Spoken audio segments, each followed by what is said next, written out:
Now here's the crazy thing. You know how the Nephilim were drowned in Noah's flood, or as the religions call it, the waters of chaos, or the primeval waters? Then their spirits go to Egypt to possess the Egyptians. And these disembodied Nephilim spirit enslaved the Hebrews, and together they build the pyramids. Now my theory on the pyramids is this. It's basic. Now you lost me. Like, listen, from a sci-fi perspective, this sounds amazing. This sounds like a cool, plot. Like a narrative, right? First mistake, the Israelites didn't build the pyramids. But when you look at sigils and a lot of witchcraft symbology, interestingly, you will see Hebrew letters, within the shapes or around the shapes. And I guess it's pointing to probably some Kabbalistic knowledge, the sacred letters, the language of creation. Now his whole goal with doing this was to summon the demons and entrap them in a brass vessel. This is where the legend of genies trapped in lamps comes from. It really happened with King Solomon.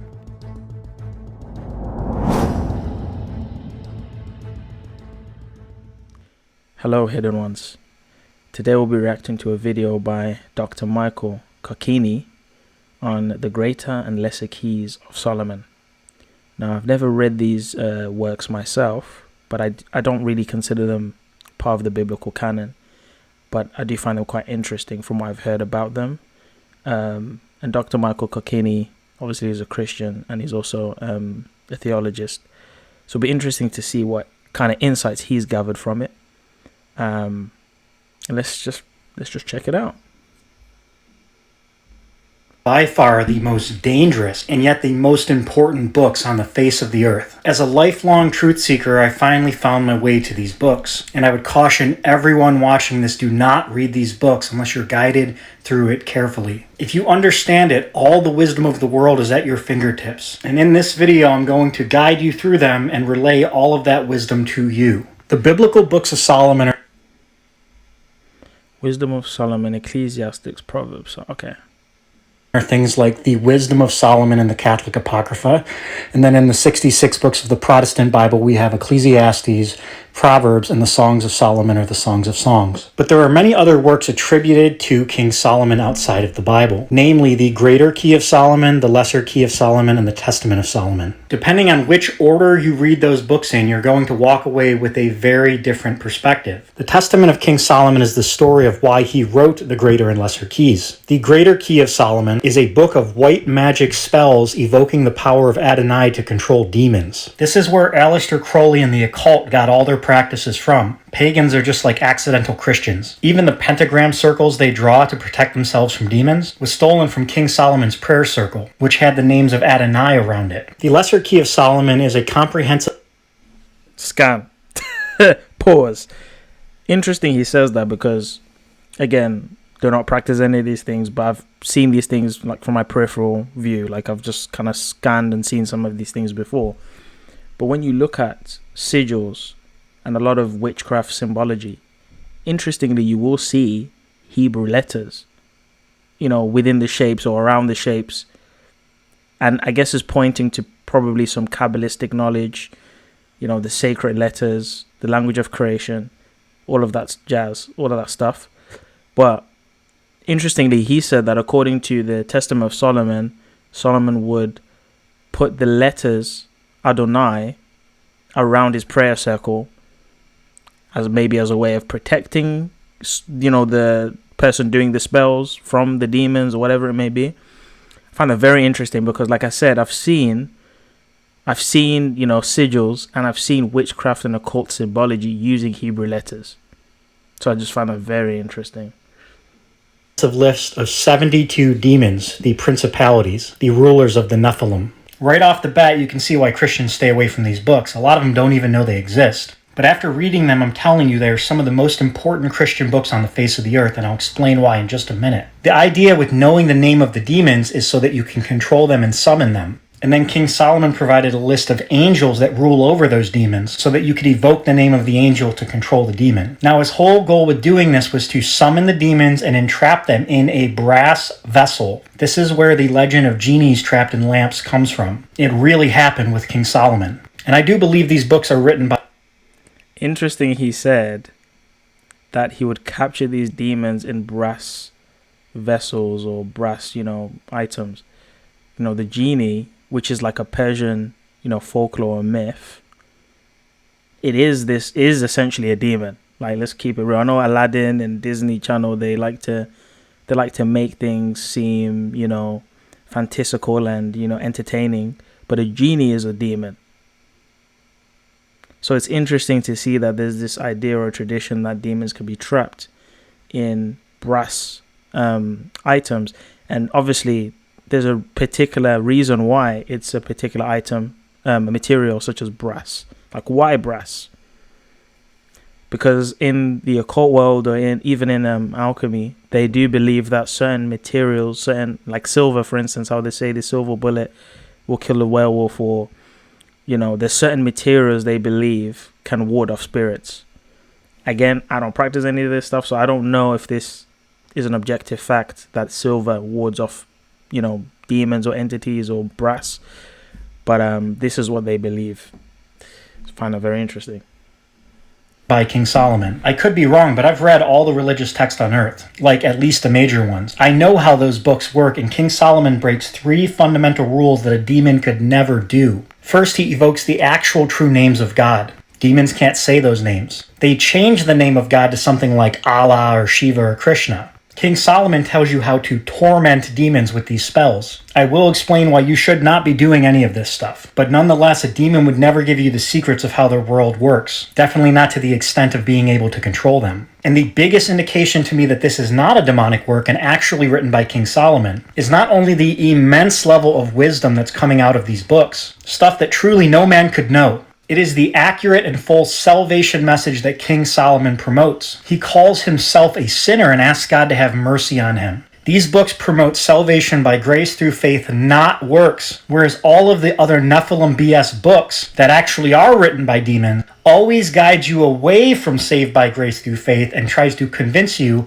that you are saved in part by works. The reason is they want you to boast before God, which is the unforgivable sin. I'll have to do a whole nother video on why that's the unforgivable sin later. Please watch this full video before you comment. Please reason with me before you condemn me. Please understand that I am teaching this in terror, that other Christians might stumble upon it and be led astray by it. And please reserve your judgments about these books and my opinion about them until you've actually read them yourself. Okay, so the Greater Key of Solomon is a list of white magic spells you should not be using. The Lesser Key is a list of 72 principalities and how to control them. And the Testament of Solomon, which you should actually read first, tells the story of why King Solomon was doing this. Before I tell you the story, I feel I need to remind you that King Solomon did what was evil in the eyes of the Lord. No matter how great this stuff sounds, or how convinced you become that you can follow in his footsteps, remember the fruit at the end of his life, and that all of this stuff led up to it. Solomon did evil in the eyes of the Lord. Alright, so the story goes something like this. Someone that King Solomon loved was being tormented by a demon. King Solomon, in response, goes into the temple to pray to Adonai, asking, like his father David, that God would deliver the enemy into his hands.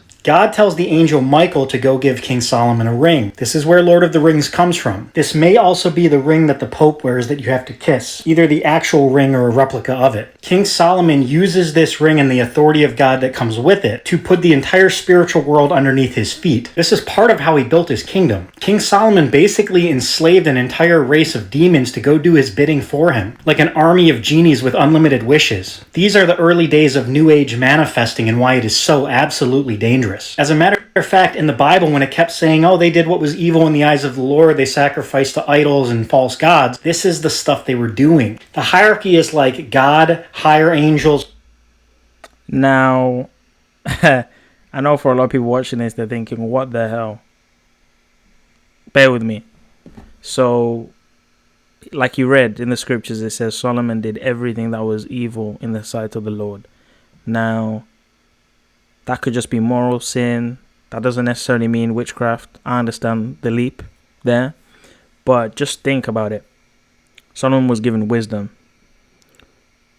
His wisdom could have even went to the point of learning the things of the dark side.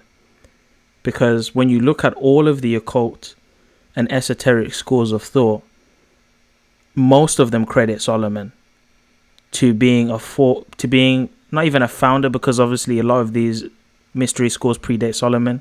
Go back to, Kemet, Egypt, and Babylon. But he seems to have innovated and propelled a lot of these esoteric and occult ideas, especially within Kabbalah. So are people just lying on Solomon? If the Bible is telling you that he practiced evil in the sight of the Lord in that period of time, I wouldn't put it past him to have had some part to play in a lot of these occult practices. Now, it's all speculation. Doesn't say in the scripture that Solomon, controlled demons or captured demons in brass vessels. We know that, but just think about it. There's a reason why in Freemasonry he's credited as a pivotal, architect or builder. There's a reason why even in Kabbalah he's considered a master Kabbalist, a Mekabal, and there's a reason why in the occult, the sigil that people call the Star of David is also called the Seal of Solomon, because this is actually an occult symbol. So there's a reason why all these things go back to Solomon. Maybe 70% of it is made up, but there's a high chance that he practiced witchcraft when he fell away. Fallen angels, Nephilim, and then humans. And then, of course, like animals underneath that. A human trying to get the attention of a demon or an angel would be like a pet trying to get the attention of a human. When your cat comes and scratches your leg because it wants to be fed in the morning, and it starts purring and laying on your chest to manipulate you to get up, it's casting a spell or performing a ritual on you that it thinks will convince you to get up and do its will. Let's say you push the cat off and say, "Get off me, I'm sleeping," but your wife is sympathetic. So the cat goes over to her and bugs her until she gets up and feeds it. This is how it works with demons too. If you want them to do something for you in the spiritual world, you have to kind of get their attention. And King Solomon was real dirty how he went about this. Straight gangster tactics. I'm trained as an officer in the U.S. Army, and the tactics that King Solomon uses against these demons are stuff I couldn't even fathom using against an enemy. Like, for instance, in the Greater Key of Solomon, he gives you a powerful conjuration using the name of God. Talk about playing with fire. To summon a demon from the universe, and if it didn't come, he would perform an even more powerful spell, thinking that it must be on assignment from its king and can't come, to force it to betray its king and come anyways. And if it still didn't come, he assumed it was locked in chains in hell, and actually had a spell to release it from hell to come to him. And if it didn't come, he would write its name on a piece of paper.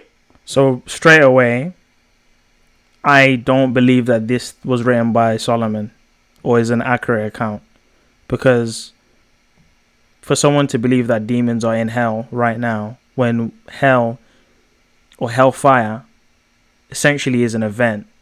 Read in Revelation, the lake of fire it comes down after the second judgment. This is called the second death, where all of those that are not under Christ are thrown into the lake of fire. That is what we consider hell to be. It's not a place or a realm, but it's more so an event of destruction. It's called the day of the Lord in the Old Testament. The rectification, the tikkun. So I don't believe that there's, like Dante's Inferno, demons with horns and pitchforks in a different realm, underground, where people are burning there right now. All of that stuff, that's innovation. I believe that when you die, you sleep, and you then awaken to the return of Christ, and you're judged to either lake of fire or to eternal paradise. So I don't believe that at least this part of the account, that there's demons in hell. Nah. The demons are walking all around us on earth, all around us. They're not chilling in a hell. They're on earth. Paper, crush it, throw it in mud, lock it in a metal box with poison, throw it in a fire, and then pray leprosy on it. Real nasty stuff. And then this demon would show up like, "What?" And King Solomon would be like, "Hey, hold up. I know emotions are high. I know I did some crazy stuff to get you here, but you can't hurt me because of this prayer circle." And then he would be nice to it and put on perfume to calm this thing down. Then he would put it under his power, using the ring and the power of God, and truly the power of God, not like another demon, and then enslave it to do his will. Imagine your cat And also another thing that I find fishy with this whole Greater and Lesser Keys of Solomon thing, they believe that God sent Michael to give Solomon a ring to be able to control demons. So now, why would God give Solomon the power to control demons? It just doesn't make sense. And again, why is that not in the scriptures? Like, I understand not every single detail is in the scripture. I understand that. But I think that's a very important detail, that God would send an angel, not just an angel, but would send Michael to give Solomon a ring to be able to control demons. That's a huge thing that I think if it really happened, it would be in the sacred text. And because it's not there, I do think a lot of this just got jumbled up in folklore and things just got mixed up. Now, it doesn't mean that Solomon didn't practice witchcraft in any way. I believe it's highly likely that he did. To what extent, we don't know. Some, again, fraternities and secret orders claim to know what Solomon actually practiced and maybe even created. That's up to them. I don't know where they get the information from, demons. But from what we get in the holy texts, we only know that he did evil in the sight of the Lord. And we can obviously conclude, that encompassed idolatry. He married a lot of foreign women. They brought their gods into the temple. So he practiced idolatry at the very least. Again, we don't know to what extent of the other sins or other things he did that were evil in the sight of the Lord, but I wouldn't put it past him that he did witchcraft. But, controlling demons with rings. Like, I don't know. This is sounding like the Lord of the Rings, sounding like Star Wars or something, some sci-fi thing. I don't understand. But let's keep watching. Just being skeptical. So don't flame me in the chat. Forcing you to be under its submission. Like, it gets control of a higher authority and somehow contacts the government and accuses you of animal abuse. And so now you have a higher authority forcing you to obey your cat. Imagine how pissed off you would be. This is why demons hate us so much. Because we have authority over them, but they feel they're higher than us. We only have authority over them because of God. As you probably figured out by now, we live in a game or a simulation, and in that game there are cheat codes. On PlayStation, you might type up, down, XO, XO, or whatever, and it results in unlimited ammo. Witchcraft spells are just cheat codes for the simulation that we live in. In this case, it would be like Adonai, God, Yahweh, the Ancient of Days, and a ritual, and you'd get a magic carpet. And yes, there are actually spells. So what he's essentially saying is witchcraft, or at least this form of witchcraft, it's a way to kind of cheat intervention and miraculous power by using and drawing God from God's name. Now, again, I'm not a master in the spiritual realm. I don't know how these things work fully. I have suspected that when people use any form of supernatural invocation or any form of supernatural ability, they are in some way stealing or taking from a universal source. Now, this is just my theory. I don't know if this is a fact, but I've always wondered what makes sorcery forbidden. It's an unsanctioned, unauthorized supernatural action, whether it's done through a demon or whether humans have some form of manifestive power within themselves that we're not supposed to access. Either way, there's a reason why it's forbidden, and I suspect it's because the act within itself is forbidden because you are not receiving. So a miracle, for instance, it isn't like when I pray and ask God to help and intervene, I'm now leaving it in God's hands for me to now receive miraculous intervention. But when I'm doing a spell and incantation, I'm doing manifestation or any form of supernatural outside of that, I'm not waiting on God or receiving from God. It's as if I'm the one outputting. It's as if I'm the one that's enacting the supernatural. So the difference between the two is one is receiving, one is the one emitting or whatever, the opposite of receiving. So the violation, I suspect, is when people practice witchcraft, it's not that the supernatural thing itself is the violation. It's the way in which that thing was brought about. Was it brought about through receiving and allowing God to intercede, or was it brought about through your own power and through the aid of other supernatural entities such as demons. So I think that's what makes witchcraft forbidden. But I'll find a better way to explain that in the future. But that's what I am suspecting, because there has to be an explanation as to why, number one, it works, and why it's forbidden. And that's why I suspect it works and why it's forbidden. But yeah, using, the divine name and Adonai as cheat codes, interesting concept. Again, this is the first time I've seen, the divine name being used around a prayer circle as some sort of, protective barrier. I know that they use Hebrew letters around sigils. I've seen that before. But this is sounding very Kabbalistic. Very Kabbalistic. I'm going to look into when this book was written, because I don't think it was written anywhere near the time of King Solomon, first of all. But there's a lot of Kabbalistic tones I'm getting from this. Spells for magic carpets and invisibility in this book. But this is where Solomon started to get off track. Assuming God actually gave him that ring and it wasn't just a demon, God told him to enslave the spirits, and Solomon used that power for other things as well, literally manifesting, which is why the Bible said he got in trouble for sacrificing to false gods. He was performing magic rituals to demons. And you're doing the same thing when you manifest your wealth, or do your business mindset training, or you're a Catholic and you pray to the saints to find your car keys. They're not saints, they're demons. But here's the...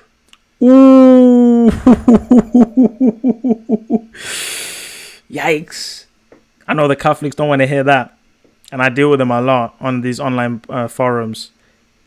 They don't like being told that praying to the saints and praying to dead people is actually talking to demons. They don't like being told that. But it's the truth. It's the truth. All those people you're praying to, all those saints and praying to Mary, all of that, they're all sleeping. They can't hear you. The dead know nothing. Read the Old Testament. It tells you clearly the dead know nothing. And in the New Testament, the dead will rise. So where are they in between not knowing nothing and then the eventual rise? It's called sleep for a reason. But we'll get into that we'll get into that on another video. Soul sleep is something that a lot of people disagree with. I understand. But we'll get into that. But yeah, interesting comment there. Catholics, Christians, stop praying to dead people. They can't hear you. The cool part, here's where Jesus comes into the mix. The King of Kings, the name above all names. And so King Solomon summons all the demons from different parts of the universe and gets them to self-incriminate. One demon might say, I hate it when people cook fish. And King Solomon would figure out that it's the gallbladder of a certain type of fish at a certain time of year that this demon doesn't like. And so he wrote down a list of rules to try to help the rest of us. Things like go catch a salmon on the third Sunday of the month, right before the full moon, and cook its gallbladder over an open flame. He's really just trying to list out a bunch of ways that you can repel demons, literally like demon repellent. Demons is a term coined by Moses, by the way, which means lesser spirit. You shouldn't be afraid of any of these things, and I'll tell you why in just a minute. He also took the 72 highest-ranking spirits, trapped them in a vessel of brass, a lamp, and threw it in a lake in Babylon. This seems to be what Jesus was referencing when he took the demons out of the man, put them into pigs, and sent them over the cliff to drown. It was also the third time he was drowning those... Hey, I'm just reacting to the video, but he made that connection. I'm not going to comment on that connection. I'm going to comment, however, on the supposed repellent. Interestingly enough, a lot of these like witchcraft spells and magic, all of this stuff, it seems to be very like structured. You go to the mountain at this time of the day, this time of the year. You collect this much water, you mix it with this, you put it with that, and you got all of that versus praying. So it's almost like one side is like a, how can I explain it? It's like one side is like riding a bike, still getting to the destination, but you're riding a bike and it's slower and there's more work that you have to put into it. The other side is like driving. And it's not even like driving, it's like a driverless car, like where you're not even driving, it's automated. Like you're just sitting back and they're just taking you to the destination, and it's driving super fast and getting you there quicker. And that's how I'm seeing like the difference between like receiving and taking, right? The witchcraft and miracles. It's like with prayer, The supernatural will happen. There's no catch. There's no damage. There's no sacrifice. I'm just receiving from God. The credit goes to Him. What I've asked for happens. Boom. Bada boom, bada bing. Witchcraft. You're sacrificing somebody. You're killing a goat. You have to go to the mountain at this time of the day. You have to pick this and pick that and mix this and mix that. You might not come back the same. Your eyes might go grey. Like, there's too many risks. It's not as simple as getting to the destination. You might get to the destination, but you'll be missing a leg or an arm, or your mind will go crazy. So is it really worth it? It's like taking a steroid when you can just eat healthy and work out. No negative, disadvantages. Prayer works, guys. All this witchcraft stuff, it's not it, man. It's not it, man.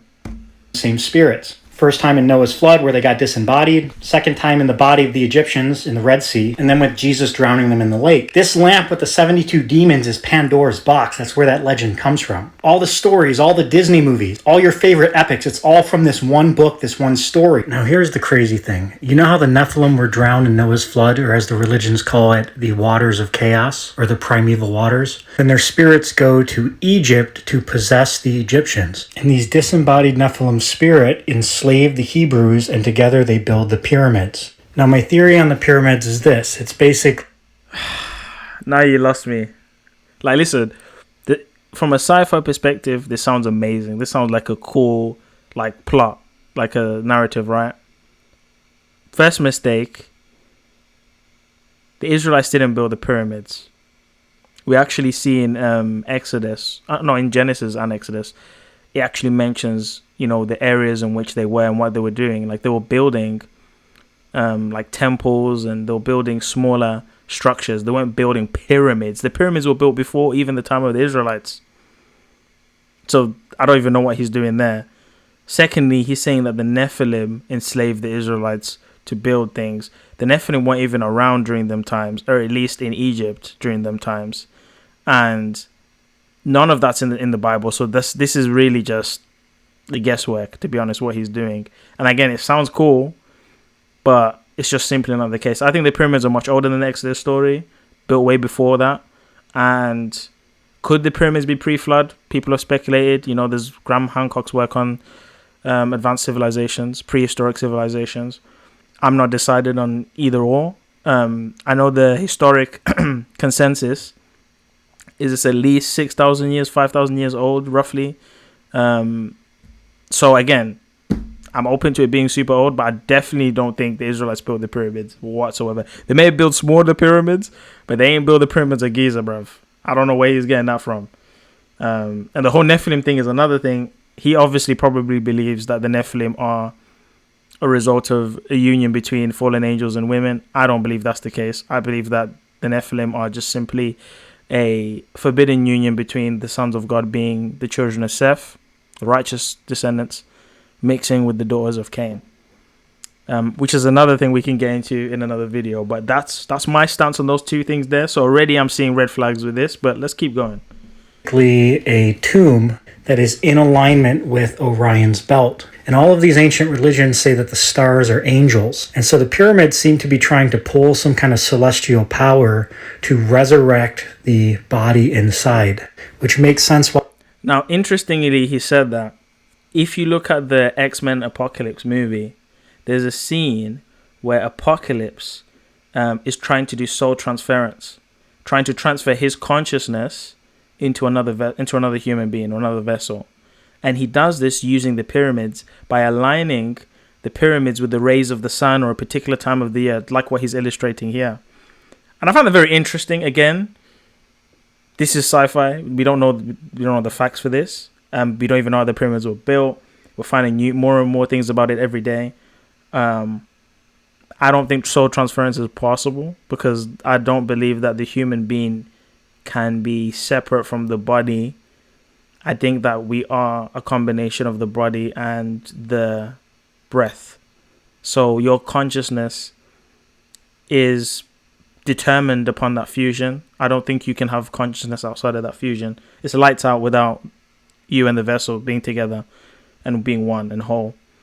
I know many people believe in many parts of the soul, and in the Kabbalistic schools, which I've looked into, they believe in, I think it's 5 levels of the soul: the Yechidah, the Chaya, the Ruach, the Neshama, the Nefesh. Right, these are 5 different levels of the soul, each having a meaning and a quality to make the human being. And it all sounds amazing, but when I read, Bereshit, when I read Genesis chapter 2, and Adam is made, I see that, the nishmat, the breath of life, is breathed into Adam's nostrils, and that combination of the vessel, the dust, and the breath, then becomes a living soul. That's how it's worded in the verse. He becomes a living soul as a result of that fusion.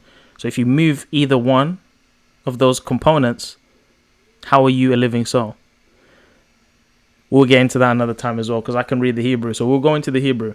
But yeah, this whole thing is interesting. And again, I have suspected that the pyramids are, we'll get into that as well in another video, but the pyramids, I think, are synthetic mountains. I think that a lot of these ziggurats, pyramids, these tower type structures are human beings' ways of trying to not only reach the heavens, but trying to basically simulate the type of experience that Moses would have had when he went on Mount Sinai, the type of experience that any of the prophets that went to high places would have had, because there is this understanding in the ancient world that high places bring you closer to God and the heavens. And another thing that is interesting is that the pyramids do indeed line up with some of these constellations, like perfectly. And I'm just not surprised. The Egyptians were definitely well astute when it comes to like astrology and when it comes to the stars, particularly even the Chaldeans, from which Abraham came from.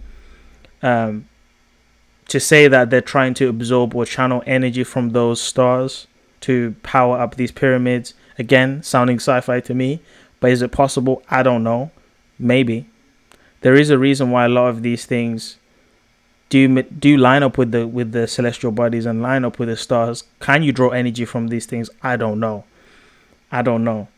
Maybe there's times in the year where there's like rifts, where if you time things perfectly on a particular day, on a particular constellation is showing, energy can just come through from the higher worlds and power up whatever you're trying to power up down here. I don't know if that's how it works. I suspect that's what they believe.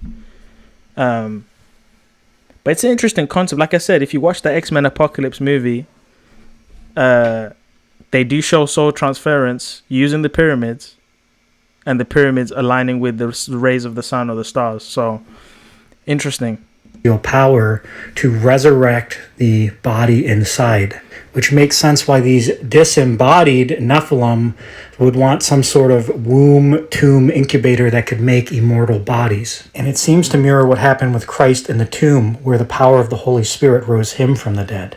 They were basically trying to mimic this. Well, anyways, with King Solomon, we see the exact opposite. Instead of these Nephilim spirits enslaving the Israelites to build the pyramid, Solomon enslaves these spirits, and alongside the Hebrews, they build the temple of Yahweh. If I'm right about the pyramids, the temple and pyramid are also inverse. So the issue I have with this one as well, as I've already mentioned, there isn't any definitive evidence within the canon that Solomon not only controlled demons, but even used demons to build the temple. Number one.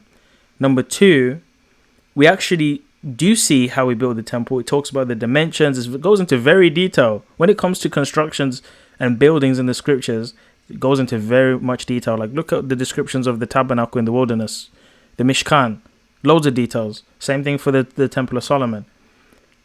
It talks about having builders. Correct me if I might be wrong, but I think the name is Harimabeth.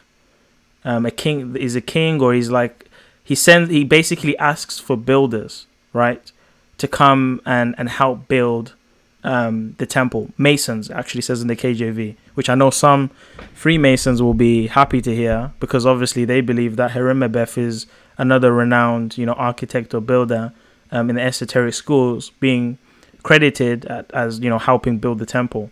But it literally tells you in the Bible that human beings built it. It tells you, he got help from masons and various people came to help build the temple. These are people. So this whole thing about using demons, I don't know how that fits in with getting masons from Hirimabeth as well. Yeah, humans built it. I don't know what more you want me to say. I don't agree with this personally, but it's an interesting concept. The pyramids would be designed as a temple of resurrection, and that's exactly what happens in the temple of God as well. God brings the dead to life, except this is physical and this is spiritual. And so in the book of Solomon, it straight up says that Solomon forces the demons to work on the temple of God. Some were weaving hemp, some were stone cutters. This is also where Freemasonry comes from. One of the Nephilim demons that Solomon forced to be a stone cutter or a mason for the temple of God founded the Masonic order. And it kind of makes biblical sense, right? Back before the Exodus, these same Nephilim spirits convinced the Egyptians to murder the firstborn of the Israelites. And then in Passover, God does the same exact thing to them. They reaped what they sowed. This is that same pattern. You enslaved my people to build an evil temple. I'll enslave you to build my holy temple. Anyways, this is at least according to the Testament of Solomon. The point of this whole thing is that Solomon is a type and shadow of Christ. Solomon tried and failed to do exactly what Christ actually pulled off, which is put the entire spiritual world under his feet. Solomon was consumed by the power of it all, and despite having access to the name above all names, Solomon started worshiping the lower gods. Gods in the sense that they were worshipped as such. Really, there's only one true God, and that brings us to Jesus. As Solomon is interviewing these demons, check this out, it is so cool, praise God. He asks them several key questions, and one of them is, which angel frustrates you? Meaning, which angel, if I say its name, would cause you to take flight? And some of the more powerful demons say there's no angel I'm afraid of. And they say, but there is this one, the man, who will also suffer at the hands of men, the one who will become the Savior. And they say his name is a string of numbers in the Hebrew that sums to 644, or as the Greeks call him, Emmanuel. Jesus is in the keys of Solomon. And the demons describe him as the name above. See, even with that, right, I wonder whether or not the lesser keys and greater keys of Solomon were written after Christianity. And if that's the case, I would suspect there to be some Gnostic kind of crediting or acknowledgement of Christ, as God or a divine or special person. A lot of fan fictions were written that weren't included in the scripture, rightfully so, because they're fake and they're fraudulent. You've got things that were written in the medieval age. Like people will claim that, I know there's the thing with Wes Huff and Ben Carson, or Billy Carson. He claimed that there was a book, the Sinai Bible or the Gospel of Barnabas or whatever he was claiming, that was supposed to be in the Bible, but it was taken out. And then Wes Huff corrected him and said, but this thing was written in the medieval age. It's even got geographical errors in there, talking about, taking a boat ride to a location where it's literally like a few mile walk, like little details like that people that are scholars and that look into these manuscripts and these texts will clearly point out that this is fraudulent and fake.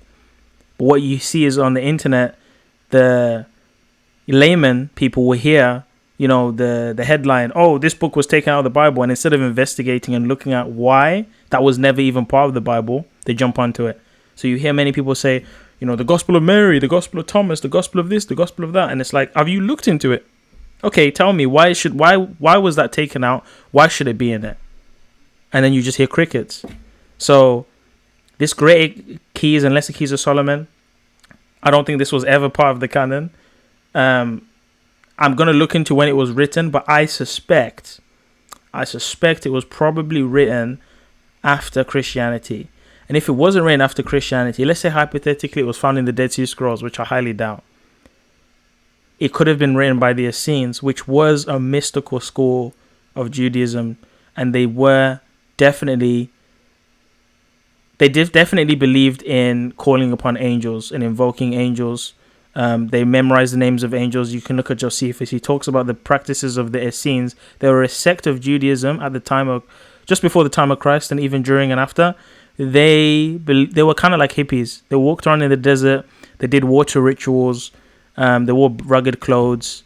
and they were just meditating all the time and doing rituals and practices. They were kind of like a secret society, to be honest, basically like Freemasons. And the one thing that they did is that they memorized the names of angels, and they'd actually pray to angels and invoked them to do their bidding. So I would credit, if it was written before the time of Christ, potentially something to do with the Essenes, at least when it comes to like the prayer circles and the invoking angels and all that stuff. But yeah, I don't take none of this stuff as canon. But again, this is what the occult believes. Irregardless of what is true and biblically true, this is what the occult believe, and they practice it.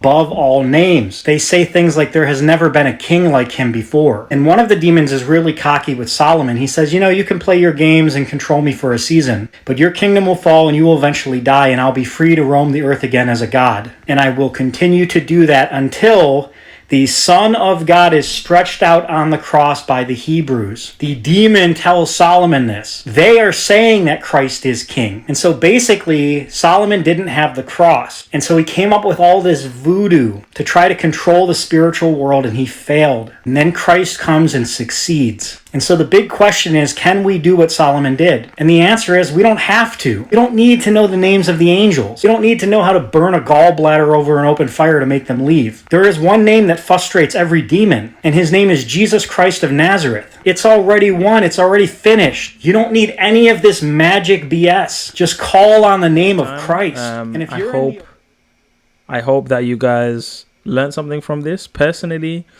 I think a lot of it is probably fan fiction, and I don't think Solomon genuinely practiced all of the things mentioned in this video, but I do leave the possibility that he did in practice and indulge in some form of witchcraft.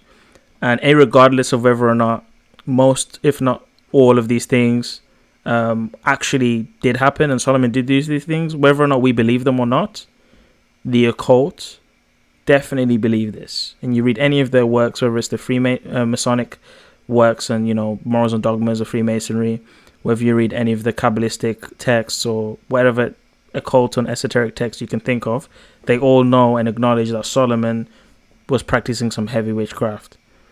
But that's not the end of the story, because when you read the scriptures, Solomon repented and he came back to the Lord. So don't think that Solomon's a bad guy, because some people have actually left that with that conclusion based off him falling away. He did repent and he found favor in the Lord's eyes again.